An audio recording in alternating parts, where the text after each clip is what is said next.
நான் அண்ணாச்சி ஆறுமுகப்பாண்டியன்.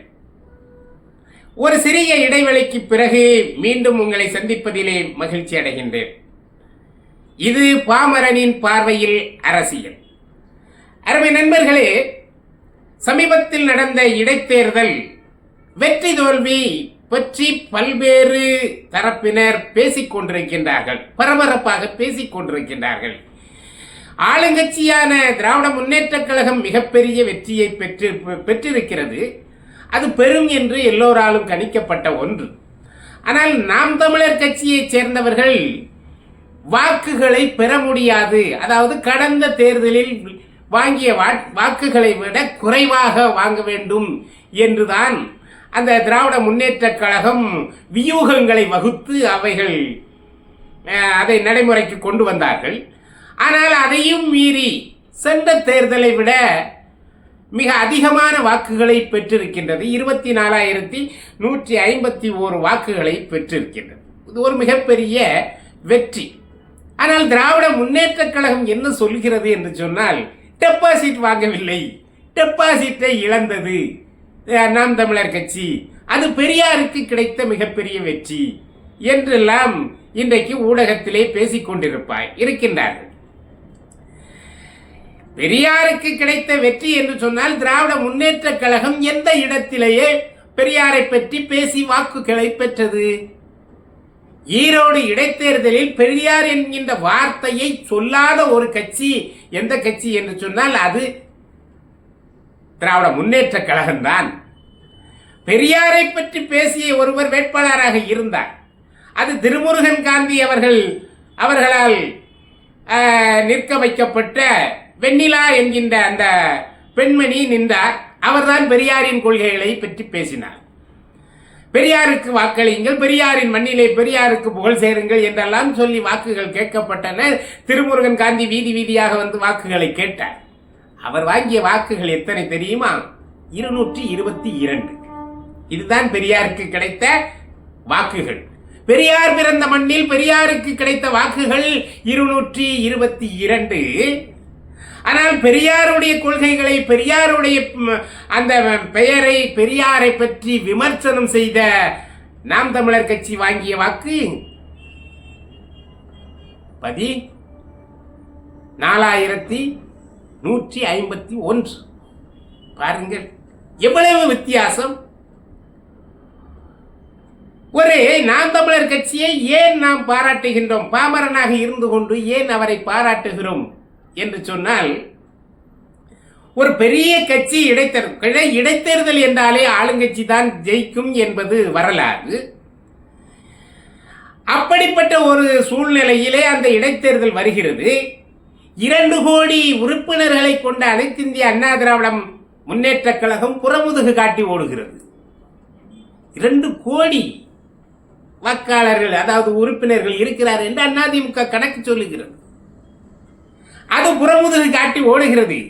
இவர்கள் பல்வேறு அராஜகங்களை செய்வார்கள். அப்படிப்பட்ட சூழ்நிலையிலே நாம் தோற்று போவோம். அப்படி தோற்று போனால் அது நம் கட்சிக்கு மிகப்பெரிய இழுக்கு என்று சொல்லி அந்த தேர்தலை புறக்கணித்து விட்டு ஓடுகிறது. தேர்தல் களத்திலே புறக்கணித்து ஓடுகிறவன் வீரனா? சற்று யோசியுங்கள். அதன் பிறகு இன்றைக்கு வளர்ந்து வருகின்ற கட்சியாக இருக்கின்ற பாரதிய ஜனதா கட்சி, நாங்கள் தான் இந்தியாவை முழுவதும் ஆளப் போகின்றோம் என்று சொல்லுகின்ற கட்சி நின்றிருக்க வேண்டும் அல்லவா? ஏன் அவர்கள் நிற்கவில்லை? அவர்களும் தேர்தலை புறக்கணிக்கின்றார்கள். ஆகவே எந்த கட்சிக்காரர்களும் அங்கே நிற்பதற்கு தயாரில்லை, துணிச்சல் இல்லை. ஆனால் அந்த நேரத்திலே சீமானவர்கள், அந்த நாம் தமிழர் கட்சி என்கின்ற அந்த கட்சி, அதுவும் வளர்ந்து வருகிறது. சிறிய கட்சி, பண பலம் இல்லாத ஒரு கட்சி, அதிகார பலம் இல்லாத கட்சி, நாங்கள் எதிர்த்து நிற்போம் என்று சொல்லி அங்கே களத்திலே இறங்குகிறது. நீங்கள் கள நிலவரங்களை பார்க்கின்ற பொழுது களத்திலே அதிரடியாக இறங்கி அந்த வாக்குகளை சேகரித்த விதம் நாம் தமிழருக்குத்தான் முதலிடம். காரணம், திராவிட முன்னேற்றக் கழகம் புதுவிதமான வியூகங்களை இந்த தேர்தலிலே கடைபிடித்தது. அது என்ன என்றால், சென்ற முறைகளெல்லாம் இடைத்தேர்தல் வந்துவிட்டால் ஒரு 10-20 அமைச்சர்கள், மந்திரிகள், எம்பிக்கள் என்று அங்கே குமிந்து விடுவார்கள். ஆனால் இந்த முறை யாருமே அங்கே போக வேண்டாம் என்று சொல்லப்பட்டது. எல்லாவற்றையும் நாங்கள் பார்த்துக் கொள்கிறோம் என்று சொல்லி அந்தந்த பணங்களை, பட்டுவாடாக்களை எல்லாமே ரகசியமாகவே அது முடித்துக்கிட்டது. பிரச்சாரமே செய்ய போகவில்லை யாரும். முதல்வரும் போகவில்லை, துணை முதல்வரும் போகவில்லை. ஆனால் அங்கு செய்ய வேண்டிய வேலைகள் அத்தனையும் சரியாக செய்யப்பட்டன. இப்படிப்பட்ட சூழ்நிலையில் பணபலம் இல்லாமல் மக்களுடைய வாக்கு மட்டுமே குறிக்கோளாக கொண்டு அவர்களை கெஞ்சி அவர்களுடைய காலை பிடிக்காத குறையாக ஒவ்வொரு இடங்களிலும் சென்று வாக்கு சேகரித்த நாம் தமிழரை பாராட்டித்தானாக வேண்டும். இன்னும் ஒன்று சொல்கின்றேன் அருமை நண்பர்களே, அந்த களத்தை நீங்கள் உற்று கவனிக்க போவது அரசியல் விமர்சகர்கள் அத்தனை பேரும் சொல்வார்கள், இவர்கள் நிச்சயமாக திராவிட முன்னேற்ற கழகத்துக்கு இணையாக வாக்குகளை பெறுவார்கள் என்கின்ற செய்தி தான் அங்கிருந்து வந்து கொண்டிருந்தன. ஆனால் கடைசி நேரம் களம் பணத்துக்கு அடிமையாகிவிட்டது. அனைத்திந்திய அண்ணா திராவிட முன்னேற்ற கழகம் அங்குள்ள நிர்வாகிகள் எல்லாம் திராவிட முன்னேற்ற கழகத்தினுடைய பணத்தை பெற்றுக்கொண்டு திராவிட முன்னேற்ற கழகத்துக்கே வாக்களித்தார்கள் என்று நம்முடைய உள்துறை மந்திரி பேசிய பேச்சுக்கள் வந்திருக்கின்றன இல்லையா? நீங்கள் பார்த்திருப்பீர்கள். அனைத்து இந்திய அண்ணா திராவிட முன்னேற்ற கழகத்தின் வாக்குகள் அத்தனையும் எங்களுக்கே வந்துவிட்டது, எங்களை அவர் ஆதரிக்கிறார்கள் என்று நம்முடைய உள்துறை மந்திரி சொல்கின்றார்கள். ஆகவே பாரதிய ஜனதா கட்சியினுடைய ஓட்டுக்கள் எங்கே போனது? இன்றைக்கு திராவிட முன்னேற்ற கழகம் என்ன சொல்கிறது என்றால், நாம் தமிழர் கட்சி வாங்கின ஓட்டுக்கள் அத்தனையும் அதிமுக ஓட்டு, பாஜக ஓட்டு. உங்களுடைய மந்திரி சொல்கிறார், அதிமுக நாம் தமிழருக்கு ஓட்டு போடவில்லை, அந்த ஓட்டு பூரா நமக்கே வந்திருக்கிறது என்று உங்களுடைய மந்திரி தான் சொல்கின்றார். பாரதிய ஜனதா ஓட்டு எப்படி போகும்? அங்கே கொள்கை வேறு. அதைவிட சீமான் எல்லோரையும் எதிரியாக்கி கொண்டார். திராவிடத்தை மட்டும் எதிரியாக்கவில்லை, அவர் பாரதிய ஜனதாவும் எதிரியாக்கி கொண்டு களத்திலே என்ன பேசினார் என்று சொன்னால், பாரதிய ஜனதா கட்சியையும் நான் உள்ளே விட மாட்டேன், தமிழகத்துக்குள்ளே அவர்களை வளர விட மாட்டேன் என்று கங்கணம் கட்டினார். அதை பேச்சாக வெளியிட்டார். இதன் விளைவு பாரதிய ஜனதா கட்சிக்கு ஒரு சில பேர்கள் கட்சியில் இருந்து ஓட்டு போடுகின்றவர்களோட போடாமல் போய் அது நோட்டாவுக்கு விழுந்திருக்கிறது. 6000 பேர் நோட்டாவுக்கு ஓட்டு போட்டிருக்கிறார். 4% ஓட்டு நோட்டாவுக்கு போயிருக்கிறது. அப்படி என்று சொன்னால் இந்த நோட்டாவுக்கு ஓட்டு போட்டவன் யார்? நீங்கள் அரசியல் தெரிந்தவர்களாக இருந்தால் சரியாக கணிப்பீர்கள். இந்த 6000 ஓட்டுகளும் பாரதிய ஜனதா கட்சியினுடைய ஓட்டுக்கள். அனைத்து இந்திய அண்ணா திராவிட முன்னேற்ற கழகம் திராவிட முன்னேற்ற கழகத்திற்கு வாக்களித்து விட்டது. பாரதிய ஜனதா நோட்டாவுக்கு போய்விட்டது. ஆகவே கிடைத்த வாக்குகள் நாம் தமிழர் உழைப்புக்கு கிடைத்த வாக்கு. இதுதான் முக்கியம். அவர்களுடைய அயராத உழைப்பிற்கு, அவர்களுடைய முயற்சிக்கு, அவர்கள் கொண்ட கொள்கைக்கு கிடைத்த வாக்குகள் தான் 24,151. ஆகவே இது மிகப்பெரிய வளர்ச்சி. நாம் தமிழர் கட்சி தளர்ந்து போய்விடக்கூடாது. நிச்சயமாக 5இல் 1 வாக்குகள், 5இல் 1 பகுதி வாக்குகளை நீங்கள் பெற்றிருக்கின்றீர்கள். தமிழ் தேசியத்திற்கு கிடைத்த வாக்குகள் இந்த நீங்கள் இன்னொன்றை உற்று கவனிப்பீர்கள் என்றால், இந்த 17 மேஜைகளிலே வாக்குகள் எண்ணப்பட்டன. 17 மேஜைகளிலும் திறக்கப்படுகின்ற போது, அந்த வாக்குகள் பெட்டிகளை திறக்கின்ற போது ஒவ்வொரு பெட்டிகளிலும் ஒவ்வொரு மேஜையிலையும் 1500க்கு சற்று குறைவாக வாக்குகள் கிடைத்திருக்கின்றன. அதாவது பரவலாக எல்லா பகுதியிலும் நாம் தமிழர் கட்சிக்கு வாக்குகள் கிடைத்திருக்கின்றன. அதைத்தான் நீங்கள் கவனிக்க வேண்டும். இல்லை இந்த பகுதியிலே அவருக்கு ஓட்டு இல்லை, அந்த பகுதியிலே அவருக்கு ஓட்டு இல்லை என்பதல்ல.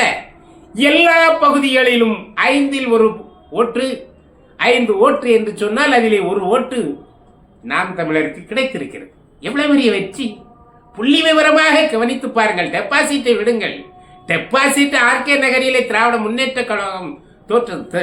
டெபாசிட் வாங்கினவன் தான் அரசியல் பேசக்கூடாது என்று சொன்னால் முதலிலே திராவிட முன்னேற்ற கழகம் தான் பேசக்கூடாது.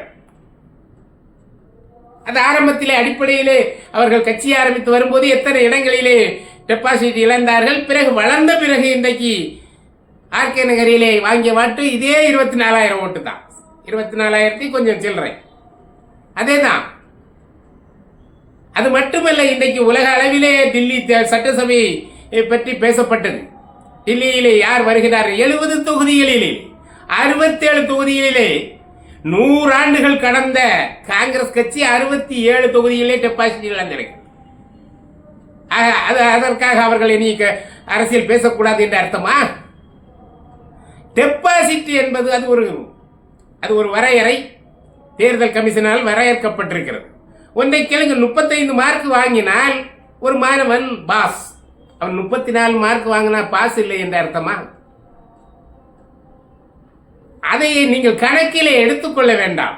நீங்கள் சென்ற தேர்தலை விட இந்த தேர்தலிலே குறைவாக வாங்கியிருக்கிறார்கள் என்று சொன்னால் நீங்கள் சொல்வது போல அது பெரியாரின் கொள்கைக்கு கிடைத்த வெற்றி என்று நீங்கள் சொல்லலாம். ஆனால் அப்படி இல்லாமல் இன்றைக்கு சென்ற தேர்தலை விட இப்போது அதிகமான வாக்குகள் கிடைத்திருக்கிறது. ஆகவே அது பெரியாருக்கு கிடைத்த அடி. ஆகவே நாம் தமிழர் கட்சி இனி தளர்ந்து போய்விடுவதற்கான வாய்ப்புகள் இல்லை. இருந்தாலும் நாம் சொல்கின்றோம், தளர்ந்து போக வேண்டிய அவசியம் இல்லை. நீங்கள் தொடர்ந்து தமிழ் தேசியத்தை உறுதியாக பிடித்து செல்லுங்கள்.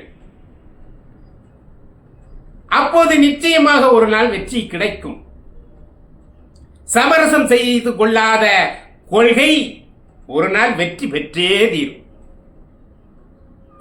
சமரசமே கூடாது பெரியாருடைய. ஆனால் ஒன்றை சீமான் அவர்கள் சற்று நிதானப்படுத்திக் கொள்ள வேண்டும். களத்திலே இறங்குகின்ற போது ஒருவரை மட்டுமே எதிரியாக்கிக் கொள்ள வேண்டும். இருக்கிற அத்தனை பேரையும் எதிராக்கிக் கொண்டார் இந்த இடைத்தேர்தல். விளைவுதான் இவ்வளவு ஓட்டு குறைவு. ஒருவரை மட்டுமே, திராவிடத்தை மட்டுமே நீங்கள் எதிரியாக்கி வைத்திருந்தால் மற்ற கட்சிகளுடைய ஆதரவுகள் தற்சமயத்திற்கு கிடைப்பதற்கு வாய்ப்பு இருக்கிறது. அது நாம் கணக்கு காட்டுவதற்கு அதிகமாக கணக்கு காட்டிக் கொள்ளலாம். வாக்குதானே முக்கியம். ஒரு ஓட்டில் வெற்றி பெற்றாலும் வெற்றி தானே. ஆகவே யாருடைய வாக்குகள் சிதறாமல் அதாவது நமக்கு வர வேண்டும் என்று சொன்னால் எதிரி ஒருவராக இருக்க வேண்டும். அந்த எதிரி யார் என்று நீங்கள் நிர்ணயம் செய்து விட்டாச்சு. ஆனால் இனி அந்த எதிரியை ஒருவராகவே வைத்துக் கொண்டு மற்ற கட்சிகளை பற்றி நாம் கருத்து சொல்ல வேண்டிய அவசியமே இல்லை. திராவிடத்தை வேறறுப்பது ஒன்றுதான் என்னுடைய லட்சியம் என்று ஒரு வேகமாக உத்வேகத்தோடு நீங்கள் எந்த இடத்திலையும் சொல்வீர்களே என்று சொன்னால் இந்த திராவிடத்தை எதிர்க்கின்றவர்கள் மற்ற கட்சிகள் எல்லாம் நம்மிடத்திலே வருவதற்கு வாய்ப்பு இருக்கிறது. இன்றைக்கு 68% தான் ஓட்டு பதிவாகி இருக்கிறது. மீதி 32% ஓட்டு அது ஓட்டு பதிவாகவில்லை. ஏன்? அவர்கள் ஆளுங்கட்சிக்கு ஓட்டு போட விரும்பவில்லை. ஆகவே ஓட்டு போட வரவே இல்லை. அப்ப நீங்கள் ஒருவரை மட்டும் எதிரியாக கொண்டால் இந்த 32% பேர்களிலே ஒரு 10% ஓட்டாவது நமக்கு வருவதற்கு வாய்ப்பு இருக்கிறது. ஆகவே களத்திலே இறங்குகின்ற போது, தேர்தல் களத்திலே இறங்குகின்ற போது, வாக்குகளை நம்பி இறங்குகின்ற போது நாம் ஒருவரை மட்டுமே எதிரியாக்கிக் கொள்ள வேண்டும். அவருக்கு அறிவுரை சொல்வதற்கு எவருக்கும் தகுதி இல்லை என்று அவரே சொல்லுவார். ஆனாலும் எங்களுடைய பார்வையில் ஒரு பாமரனின் பார்வையாக இருக்கின்ற பட்சத்தில் எல்லோரையும் எதிராக்கி கொண்டு நாம் களத்திலே இறங்குகின்ற போது அவர்கள் நமக்கு வாக்களிக்காமல் போவதற்கு வாய்ப்புகள் இருக்கின்றன. ஆகவே உங்களுடைய கொள்கை திராவிடத்தை எதிர்க்க வேண்டும், பெரியாரை ஒழிக்க வேண்டும். பெரியார் மண் என்று சொன்ன உங்கள் கொள்கைக்கு கிடைத்த வெற்றி தான் இந்த வெற்றி. பெரியாரே எங்களுக்கு மண்ணுதான் என்று சொன்னீர்கள் அல்லவா, அதுதான் உங்களுக்கு கிடைத்த வெற்றி. இதை நீ தமிழகம் முழுவதும் கொண்டு செல்லுகின்ற போது நிச்சயம் இன்றல்ல நாளை ஒரு நாள் வெற்றி நிச்சயமாக கிடைக்கும் என்பதிலே சந்தேகமே இல்லை. ஆகவே நாம் தமிழர் கட்சி நண்பர்கள் அதாவது தளர்ந்து போய்விட வேண்டாம். இது உங்களுக்கு கிடைத்த மிகப்பெரிய வெற்றி. பணம் பதவி, அதிகாரம், இப்படி அனைத்தையும் பயன்படுத்தி அவர்கள் வெற்றி பெற்றிருக்கிறார்கள். அதை ஊடகங்கள் சொல்லுகின்றன, அறிவாளிகள் ஏற்றுக்கொள்கின்றார்கள். ஆனால் நீங்கள் எந்த இடத்திலும் பணம் கொடுக்கவில்லை, எந்த இடத்திலும் அதிகாரம் உங்களுக்கு இல்லை. ஆகவே இப்படிப்பட்ட ஒரு சுயமாக கிடைத்த வாக்குகள் பொன்னான வாக்குகள். இது 24,000 வாக்குகள் 24 கோடிக்கு சமம். இந்த 24,000 வாக்குகளை இன்றைக்கு நீங்கள் பெற்றிருக்கின்றீர்களே, இது 24 கோடிக்கு சமம். அவ்வளவு கடுமையாக உழைத்து நீங்கள் பெற்றிருக்கின்றீர்கள். நிச்சயமாக அந்த ஈரோடு கிழக்கு மக்கள் வருத்தப்படுகிறார்கள்.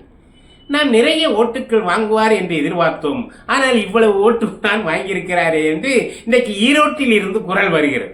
அந்த அளவிற்கு அந்த மக்கள் உங்களை எதிர்பார்த்தார்கள். ஆனால் தேர்தல் என்பது, அரசியல் என்பது சூழ்ச்சிகள் நிறைந்தது. சூழ்ச்சி தான் அரசியல், அது தவிர்க்க முடியாத ஒன்று. ஆகவே அவர்கள் செய்த அந்த சூழ்ச்சியை நீங்கள் புரிந்து கொள்ளாமல் கடைசி நேரத்திலே அவர்கள் கள்ள ஓட்டுக்கள், பணம், இப்படி அனைத்தையுமே செய்துவிட்டது. நீங்கள் இந்த பொது பார்வையாளர்கள் ஒன்றை கவனிக்க வேண்டும். இடைத்தேர்தலில் அங்கே பணம் கொடுத்தார்கள், இங்கே பணம் கொடுத்தார்கள், இவ்வளவு பணம் பிடிக்கப்பட்டது என்று செய்திகளை நீங்கள் கேள்விப்பட்டிருப்பீர்கள்.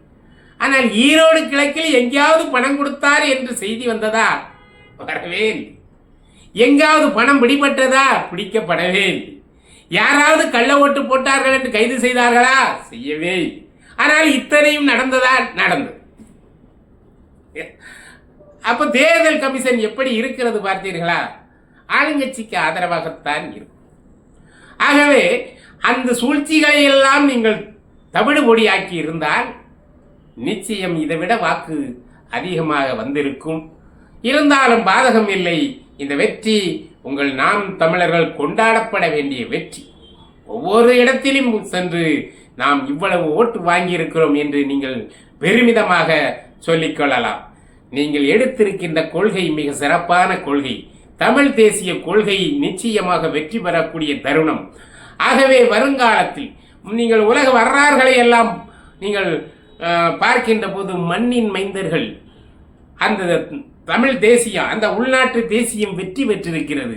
ஆகவே அந்த தேசியம், தமிழ் தேசியம் வெற்றி பெறுவதற்கான வாய்ப்புகள் எல்லாம் பிரகாசமாக இருக்கின்றது. தொடரட்டும் உங்கள் பணி, தொடரட்டும் உங்களுடைய அந்த விமர்சனங்கள். பெரியாரை பற்றி நீங்கள் எடுத்திருக்கின்ற அந்த விமர்சனங்கள் தொடர வேண்டும்.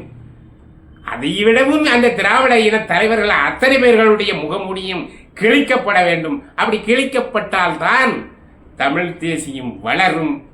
அது இவர்கள் முகமூடியை கிழித்து விட்டாலே உங்களுக்கு தமிழ் தேசியம் தானாக வளர்ந்துவிடும். ஆகவே திராவிடம் என்கின்ற அந்த முகமூடியை கிழித்து எறிந்து மக்கள் முன்னே நீங்கள் செல்கின்ற போது தமிழ் தேசியம் தானாக வளரும். நீங்களுடைய வெற்றி வெகு சுலபமாக கிடைக்கும். என்றாவது ஒரு நாள் நாம் தமிழர் கட்சி அரசியலை கைப்பற்றும். அதற்கு எங்களுடைய பரிபூரணமான வாழ்த்துக்கள். நன்றி, வணக்கம்.